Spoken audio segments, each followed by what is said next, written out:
নড়াইলের এক আসনে ধানের শীষের পক্ষে বিশাল মিছিল, 25 মহিষকলা বিএনপির প্রচারণায় মুখরিত নয়াবাজার এলাকা। সবাই বলো তালে তালে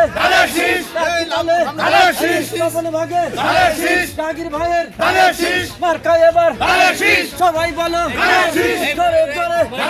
নড়াইল এক আসনে ধানের শীষ প্রতীকের বিজয় সুনিশ্চিত করার লক্ষ্যে নড়াইল সদর উপজেলায় শেখাটি ইউনিয়নের ৮ নং ওয়ার্ড বিএনপি এক বিশাল নির্বাচনী প্রচার মিছিলের আয়োজন করেছে। আজ সোমবার বিকাল আনুমানিক ৫ ঘটিকার সময়ে এই মিছিলটি অনুষ্ঠিত হয়। মনোনয়ন প্রাপ্ত আলহাজ জাহাঙ্গীর বিশ্বাসের পক্ষে জনগণের কাছে ভোট প্রার্থনা করাই ছিল এই মিছিলের প্রধান লক্ষ্য। 25 মহিষকলা বিএনপি এবং ওয়ার্ডের নেতা কর্মীরা স্বতঃস্ফূর্তভাবে এতে অংশ নেন। মিছিলে নেতৃত্ব দেন 25 মহিষকলা ৮ নং ওয়ার্ড বিএনপির সভাপতি মোহাম্মদ রফিক শেখ এবং সেক্রেটারি মোহাম্মদ আসাদ মোল্লা। তাদের নেতৃত্বে নেতাকর্মীরা ঐক্যবদ্ধভাবে নির্বাচনী স্লোগানের মুখরিত করে তোলেন এলাকা। মিছিলটি 25 মহিষকলা থেকে শুরু হয়ে পুরো নয়াবাজার সংলগ্ন এলাকা পরিদর্শন করে। এ সময় নেতাকর্মীদের মুহুমুহু জয়ধ্বনিতে নয়াবাজার এলাকায় পরিবেশ ছিল উদ্দীপনায় পরিপূর্ণ। ধানের শীষের পক্ষে স্লোগান দিতে তারা এলাকায় ভোটারদের কাছে জাহাঙ্গীর বিশ্বাসকে ভোট দেওয়ার আহ্বান জানান। বিশাল এই মিছিলের মাধ্যমে বিএনপি নেতাকর্মীরা